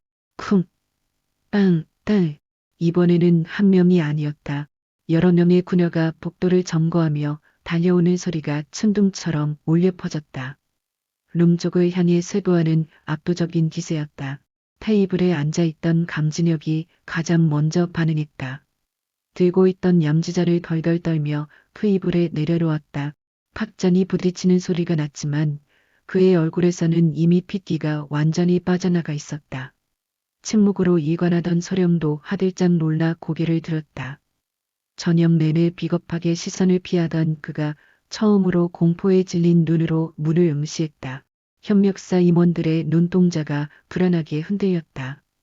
누군가는 숨이 막히는지 넥타이를 거칠게 풀었고 누군가는 휴대폰을 꺼내려다 손이 떨려 바닥에 떨어뜨렸다. 치직. 방음제 너머로 날카로운 무전기 노이즈 소리가 비집고 들어왔다. 그 기계음은 사형 선고와도 같았다. 진입 준비, 대기, 짧고 단호한 정태섭의 목소리. 그 한마디가 노만의 무거운 공기를 짓누르며 상황의 종류를 알렸다. 조상철이 고개를 돌렸습니다. 얼굴에 당혹감이 스쳤습니다. 뭐야, 저 소리, 밖에 누가 있어? 아무도 대답하지 않았습니다. 아니, 대답할 수 있는 사람이 없었습니다. 감진혁은 공포에 질려 입술이 바짝 말라 있었고 다른 사람들은 숨조차 제대로 쉬지 못한 채 문 쪽만 응시했습니다. 조상철이 애써 허세를 부리며 목소리를 높였습니다. 뭐야? 다들 왜 그래? 별거 아닐 거야. 하지만 그의 목소리는 이미 흉하게 갈라지기 시작했고 허공을 젓는 손끝은 미세하게 떨리고 있었습니다. 아까까지 하늘 높은 줄 모르고 뻗치던 오만함에 균열이 가기 시작한 것입니다. 발소리가 문 바로 앞에서 딱 멈췄습니다. 무거운 정적이 루만으로 내려앉았습니다. 그 몇 초가 영원처럼 길게 느껴졌습니다. 루만의 모든 시선이 문에 고정되었습니다. 심지어 거친 숨소리조차 들리지 않았습니다. 이윽고 문손잡이가 돌아가는 금속성의 마찰음이 울렸습니다. 철컥. 그 작은 소음이 정적을 날카롭게 찢었습니다. 모든 사람이 얼어붙은 그 순간 문이 천천히 열렸습니다. 정태섭이 모습을 드러냈습니다. 10대 초반의 베테랑 군인인 그는 표정 하나 흐트러지지 않은 채 싸늘한 눈으로 룸 안을 훑어보았습니다. 헌병 완장을 참건장한 군인 그 명이 그 뒤에 버티고 서 있었습니다. 그들의 자세는 단순한 난입이 아니었습니다. 철저한 통제와 분리를 위한 정확하고 절제된 진입 태세였습니다. 조상철이 휘청거리며 한 발 물러섰습니다. 헌병. 헌병이 왜 여기 와? 목소리가 완전히 삑사리가 나며 가나졌습니다. 방금 전까지의 기세등등하던 허세는 온데간데 없이 사라져 있었습니다. 그의 동공은 지진이 난 듯 흔들렸고 이마에는 식은땀이 송골송골 맺히기 시작했습니다. 정태섭은 조상철의 물음에 대꾸조차 하지 않았습니다. 그는 투명 인간을 대하듯 조상철을 지나쳐 한지수에게로 곧장 걸어갔습니다. 그리고 손에 들고 있던 서류 봉투를 공손하게 건넸습니다. 절차 문서와 신분 확인 서류, 그리고 그녀가 미리 준비해둔 물건이었습니다. 한지수가 그것을 담담하게 받아들였습니다. 수고하셨습니다. 정태섭이 짧고 절도 있게 고개를 숙였습니다. 한지수는 서류를 확인한 뒤 푸입을 위에 툭 내려놓았습니다. 그리고 천천히 코트 단추에 손을 가져갔습니다. 첫 번째 단추를 풀었습니다. 천이 스치는 소리가 유난히 또렷하게 울렸습니다. 룸 안의 사람들은 마른 침을 삼키며 숨을 죽였습니다. 두 번째 단추가 풀렸습니다. 조상철의 얼굴이 점점 백지장처럼 흐옇게 가래갔습니다. 무언가 돌이킬 수 없이 잘못됐다는 걸 둔한 그도 이제야 뼈저리게 깨닫기 시작한 것입니다.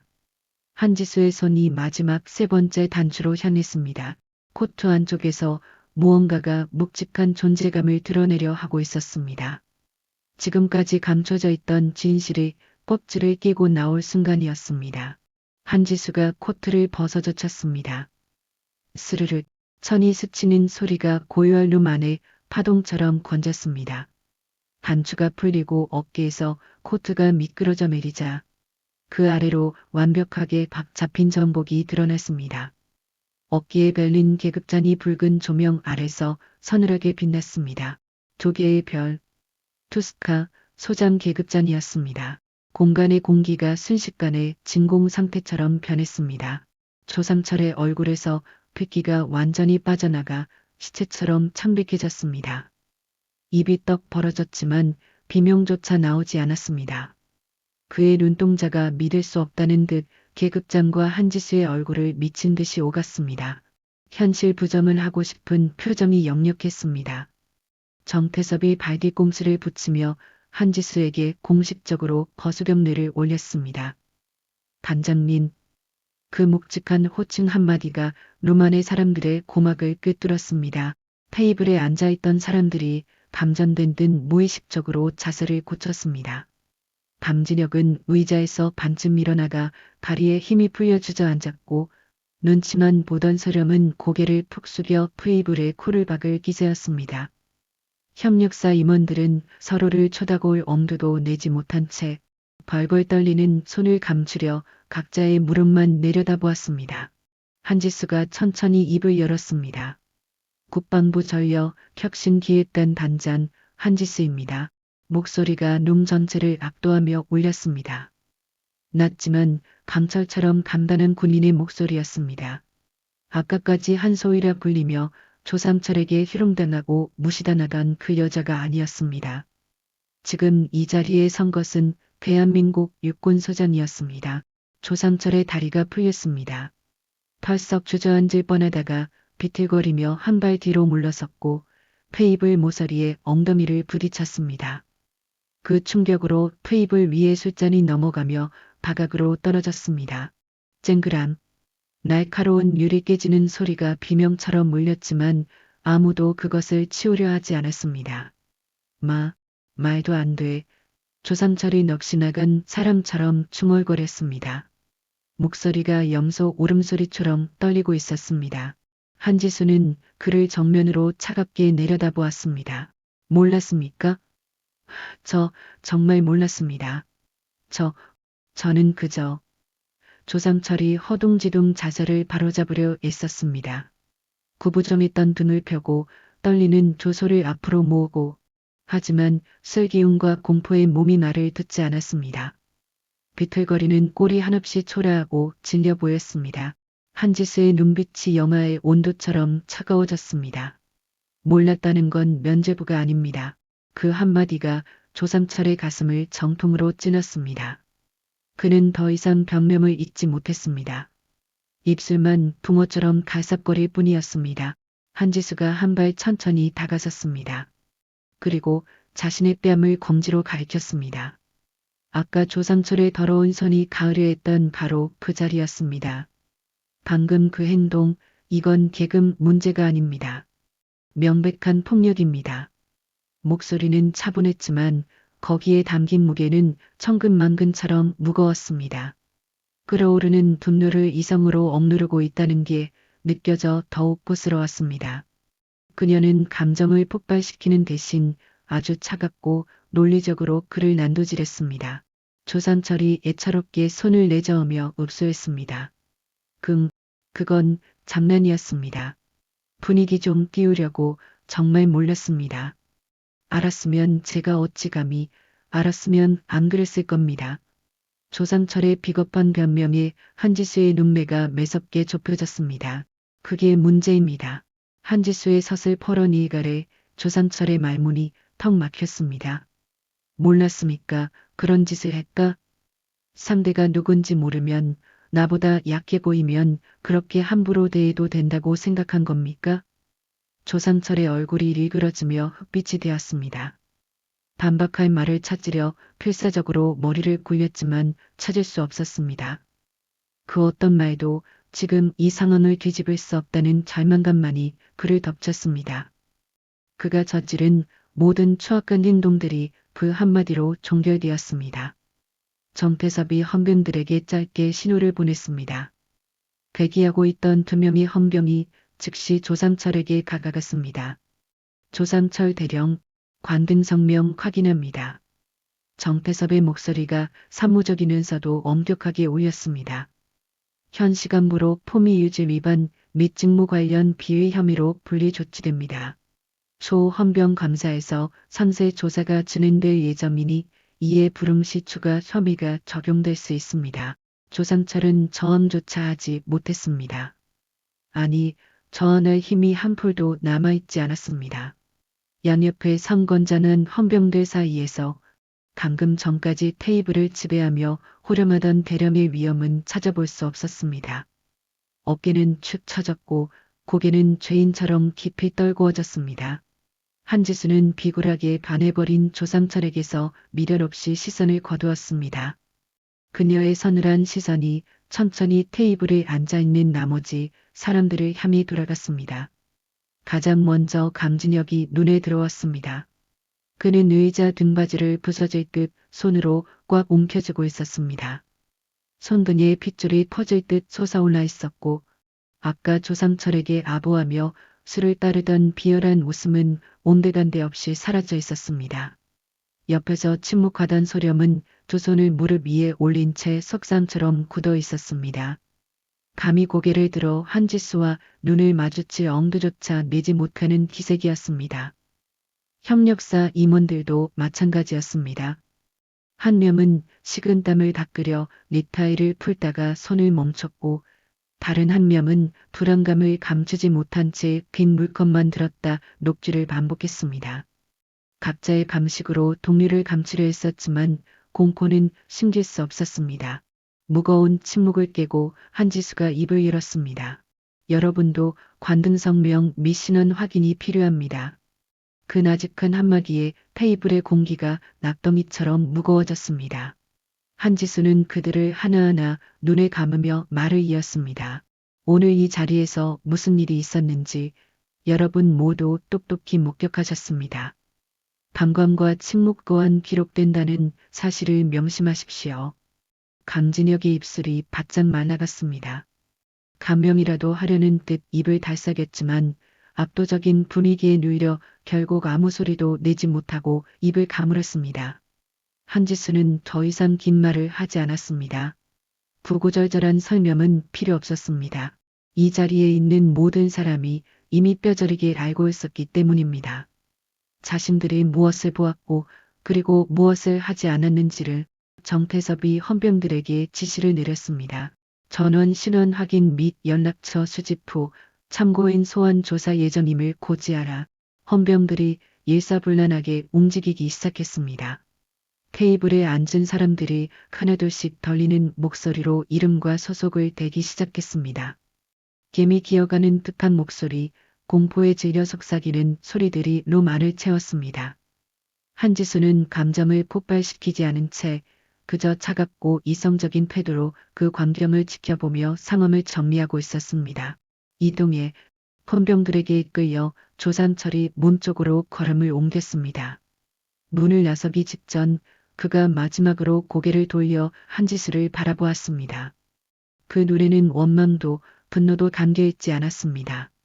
모든 것이 끝났다는 공허함만이 흔한히 남아있었습니다. 한지수는 그 시선을 피하지 않고 끝까지 똑바로 응시했습니다. 이윽고 육중한 문이 닫혔습니다. 쾅! 조삼철이 사라질 룸 안에 가식은 무거운 정막이 내려앉았습니다. 아무도 감히 입을 떼지 못했고 숨소리조차 크게 내지 못했습니다. 한지수는 천천히 창가로 걸어갔습니다. 통유리 너머로 서울의 화려한 야경이 펼쳐져 있었습니다. 불빛들이 아름답게 반짝거렸지만 그녀의 눈에는 들어오지 않았습니다. 이건 시작일 뿐이야. 개인의 오만이 드러나 초단기였지만 그 뒤에 얽히고 설킨 더러운 고리들은 아직 건재했습니다.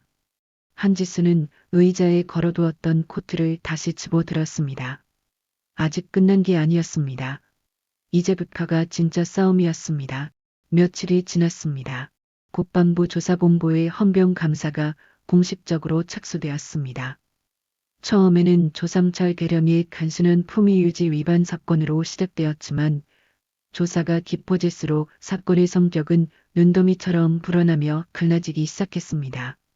국방부 헌병단 조사실 정태섭이 책상 위에 산더미처럼 쌓인 서류들을 정리하고 있었습니다.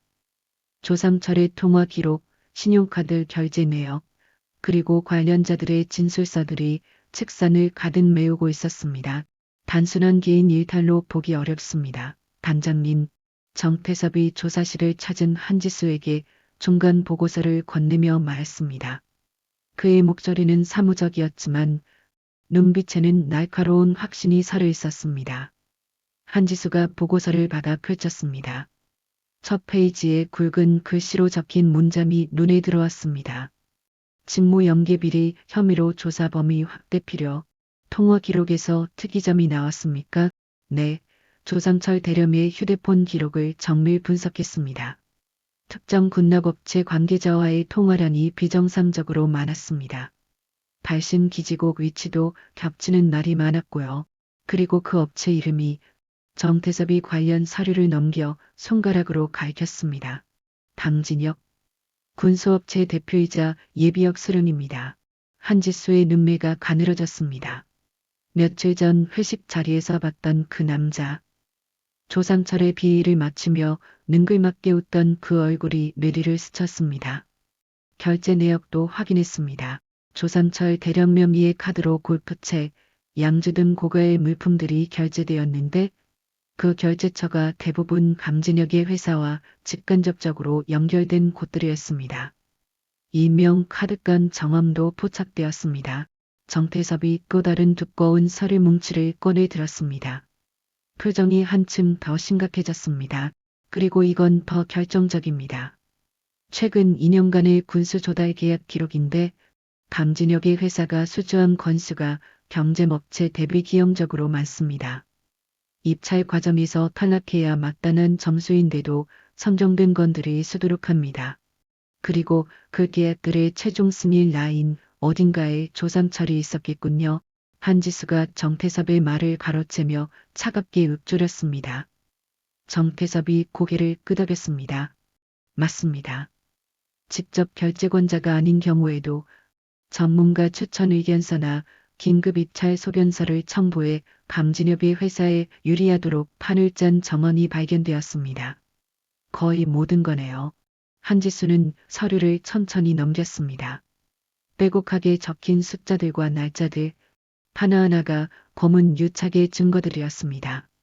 단순한 우연이라고 보기엔 너무나 치밀하게 짜인 각본이었습니다. 그녀가 서류를 칵 덮으며 싸늘하게 중얼거렸습니다. 그날 밤 그들이 주고받으려던 선물의 실체가 바로 이거였군요. 그날 밤 놈들이 말하던 선물의 의미. 반응이 어떠셨습니까? 한지수가 나직하게 읊조렸습니다. 회식 자리에서 오고 가던 은밀한 간어. 그때는 막연했던 그 실체가 이제는 명백한 증거가 되어 그녀의 축상 위에 놓여 있었습니다. 정태섭이 한지수의 시선을 따라 서류를 내려다보며 말을 이었습니다. 조삼철 대령은 조사실에서도 여전히 오리발을 내밀고 있습니다. 자신은 그저 업무적인 차원에서 후배를 위해 추천 의견만 냈을 뿐이라고 억울함을 호소하더군요. 하지만 컷보된 기록들은 그의 주장을 정면으로 부정하고 있습니다. 정태섭이 잠시 숨을 고르더니 다른 서류 뭉치를 가리켰습니다. 강진혁 쪽 상황도 빠르게 돌아가고 있습니다. 일단 모든 법인 계좌와 개인 자산에 대한 동결 조치가 승인되었습니다. 본사 압수수색도 한참 진행 중이니 아마 그곳에서 훨씬 더 더럽고 구체적인 증거들이 쏟아져 나올 겁니다. 한지수는 의자를 돌려 창밖을 응시했습니다. 잔뜩 찌푸린 하늘이 금방이라도 비를 뿌릴 듯 위태로워 보였습니다. 며칠째 햇빛 한 줌 들지 않는 서울의 하늘은 썩어 문드러진 곳 내부의 상황과 묘하게 닮아 있었습니다. 이걸 단순히 조삼철 개인의 일탈로 축소해서는 안 됩니다. 한지수가 창밖에서 시선을 거두지 않은 채 입을 열었습니다. 차분하지만 그 안에는 송곳 같은 단호함이 배어 있었습니다. 이건 명백한 속임모 파르클입니다. 조삼철 혼자서 이 모든 판을 짤 수는 없었을 그니까요. 그에게 힘을 실어준 윗선, 알면서도 눈 감아준 방관자들, 그리고 그 부단한 이익을 함께 나눠 먹은 기생충들까지 샅샅이 뒤져서 전부 찾아내야 합니다. 알겠습니다. 단장님, 지시하신 대로 범위를 확대하겠습니다. 정태섭이 결의에 찬 표정으로 고개를 끄덕였습니다. 그는 서류를 챙겨 나가려다 말고 문득자리에 멈춰 섰습니다. 무언가 할 말이 남은 사람처럼 입술을 달싹했습니다. 할 말이 남았습니까? 한지수가 돌아보며 물었습니다. 정태섭은 잠시 침묵을 지키다 어렵게 입을 열었습니다. 아닙니다. 그냥 옛날 생각이 나서요. 그는 쑥스러운 듯 낀 머리를 극적이며 씁쓸하게 웃었습니다. 제가 초임 장교 시절에 지금과 비슷한 비리를 목격한 적이 있었습니다. 하지만 그때의 저는 비겁했습니다. 증거도 부족했고 무엇보다 옷을 벗게 될까가 겁이 났거든요. 결국 저는 침묵했고 그 부패한 상관은 승승장구해서 달까지 달았습니다.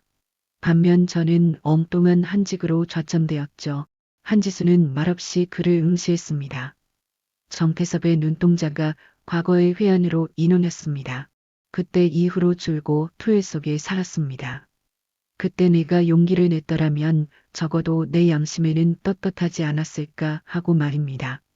그래서 이번에는 정태섭이 고개를 들어 한지수를 똑바로 바라보았습니다. 흔들리던 눈빛이 단단하게 굳어 있었습니다. 이번에는 절대 물러서지 않을 겁니다. 단장님과 끝까지 가보겠습니다. 한지수는 천천히 고개를 끄덕였습니다. 굳이 긴 말로 위로하거나 격려할 필요가 없었습니다.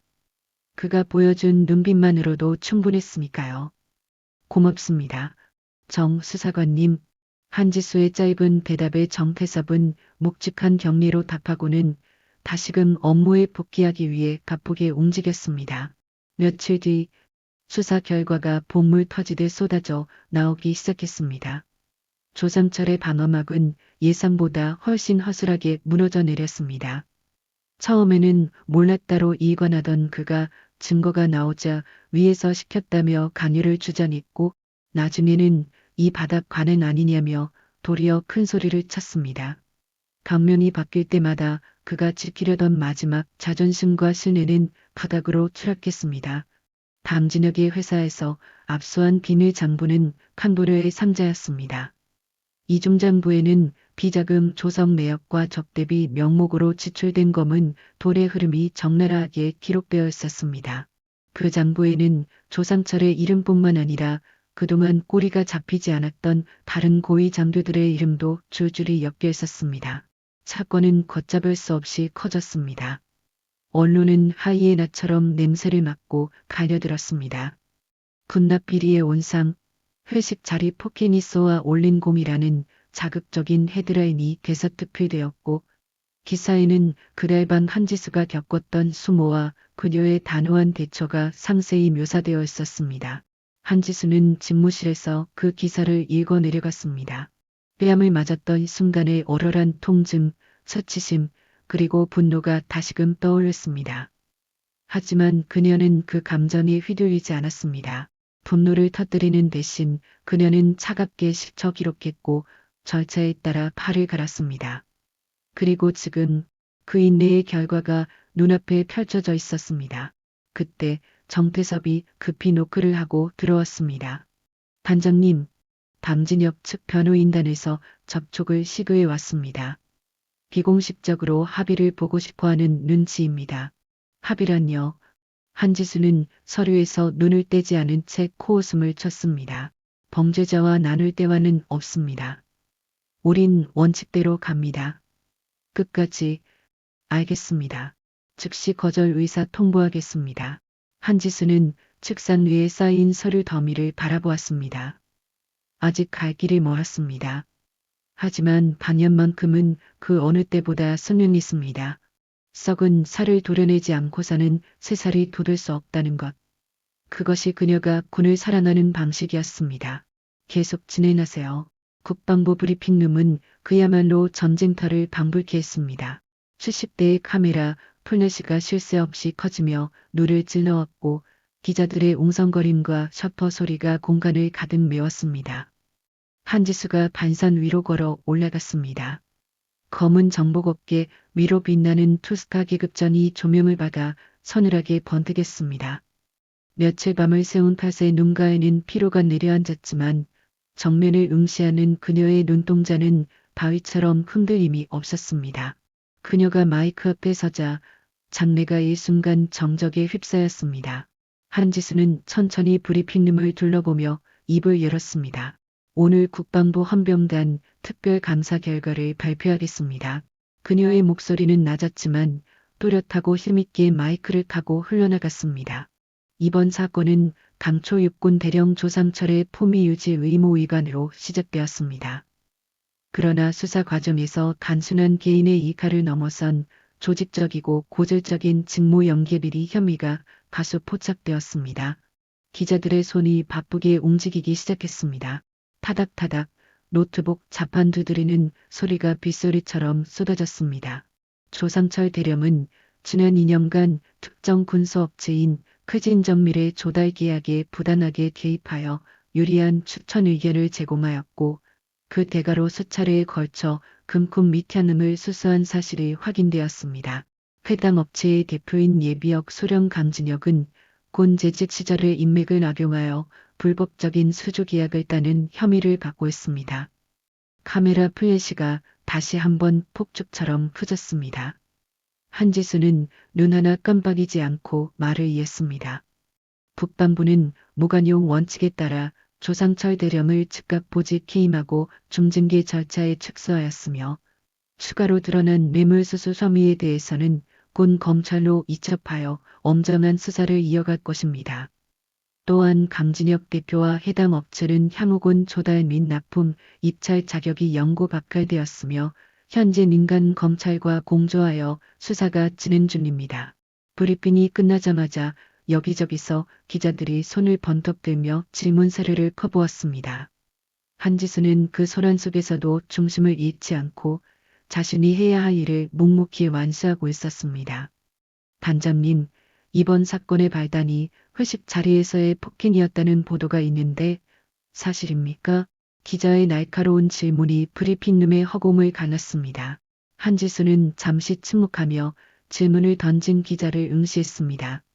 그녀의 표정은 담담했지만 눈빛은 깊게 가라앉아 흔들림이 없었습니다.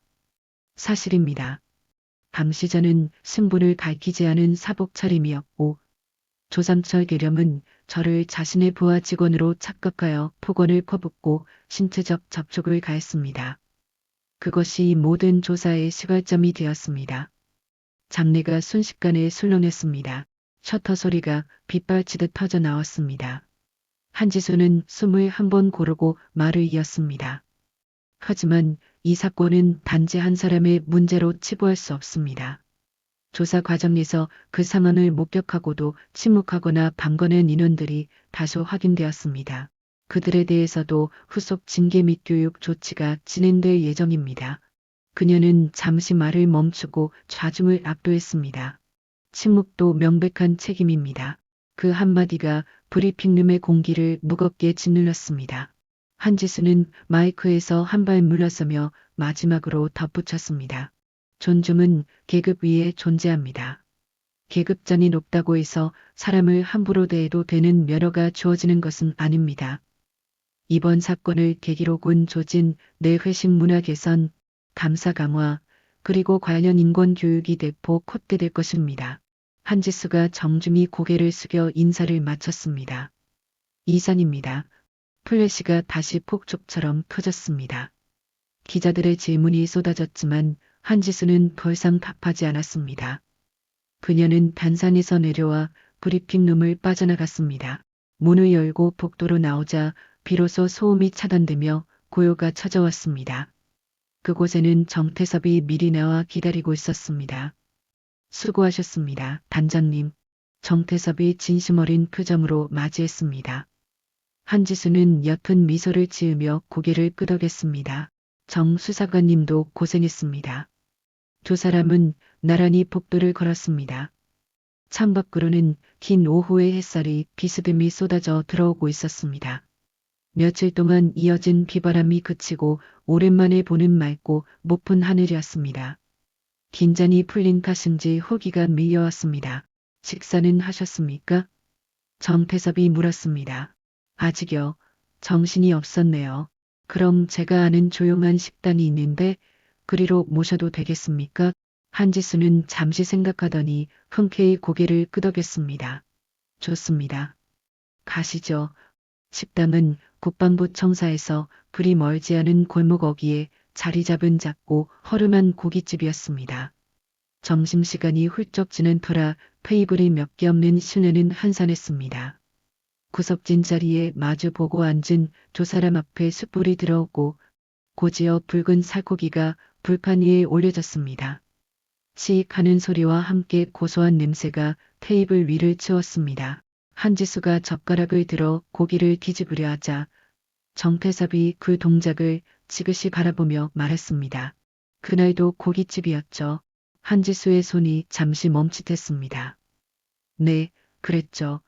그날도 이렇게 고기를 굽고 있었는데 결국 다 먹지도 못하고 사달이 났네요. 정태섭이 씁쓸하면서도 다정하게 웃었습니다. 오늘은 제가 끝까지 굽겠습니다. 단장님은 드시기만 하십시오. 한지수도 따라 웃었습니다. 실로 오랜만에 지어보는 편안한 미소였습니다. 노릇하게 익은 고기 한 점을 집어 입에 넣자 육즙과 함께 따스한 온기가 몸 안으로 퍼져나갔습니다. 단순한 한 끼 식사였지만 그 맛이 유난히 좋게 느껴졌습니다. 고맙습니다. 정 수사관님. 한지수가 나직이 말했습니다. 이번 일 정 수사관님 아니었으면 혼자서는 못했을 겁니다. 정태섭은 손사래를 쳤습니다. 아닙니다. 저야말로 감사합니다. 덕분에 마음속에 얹혀있던 오래된 빚을 갚은 기분입니다. 두 사람은 말없이 고기를 구우며 식사를 이어갔습니다. 창밖은 어느새 붉은 노을이 내려앉아 식당 안을 주홍빛으로 물들이고 있었습니다. 식사를 마치고 나올 즈음이었습니다. 한지수의 휴대전화가 짧게 진동했습니다. 화면을 확인하자 제보 알림이 떠 있었습니다. 발신자 표시 제안으로 온 익명의 메시지였습니다. 내용은 짧았습니다. 비슷한 건이 더 있습니다. 확인 부탁드립니다.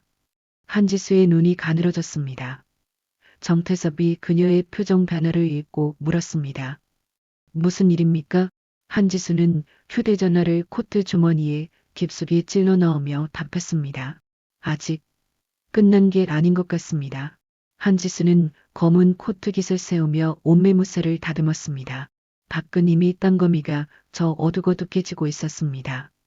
식당 문을 열고 찬 공기를 마주하며 한지수는 생각했습니다. 그는 내가 누구인지 몰랐기에 사람을 사람으로 대하지 않았다. 그치만 이제는 달라져야 한다. 이제는 모두가 알게 되었습니다. 계급이 사람을 만드는 것이 아니라 사람이 계급을 만든다는 단순한 진리를 한지수는 어둠이 깔린 거리로 담담하게 걸어나갔습니다. 하나의 이야기는 끝났지만 그녀의 진짜 싸움은 이제 막 시작된 것일지도 모릅니다. 오늘 이야기 어떠셨나요? 계급이 높다고, 힘이 있다고 사람을 함부로 대해도 되는 걸까요? 혹시 여러분 주변에도 묵인되고 있는 이런 상황이 있었나요? 꼭 참고 넘겼던 순간들, 차마 말하지 못하고 삼켜야 했던 순간들이 떠오르셨을 수도 있을 것 같습니다. 존중은 계급 위에 존재한다는 말, 우리 모두 오래 기억했으면 합니다. 사연의 고백에서는 항상 여러분의 소중한 이야기를 기다립니다. 비슷한 경험이나 제보하고 싶은 사연이 있으시다면 주저 말고 댓글로 남겨주세요. 여러분의 용기가 세상을 바꿉니다. 항상 건강하시고 늘 행복한 일만 가득하길 바라겠습니다.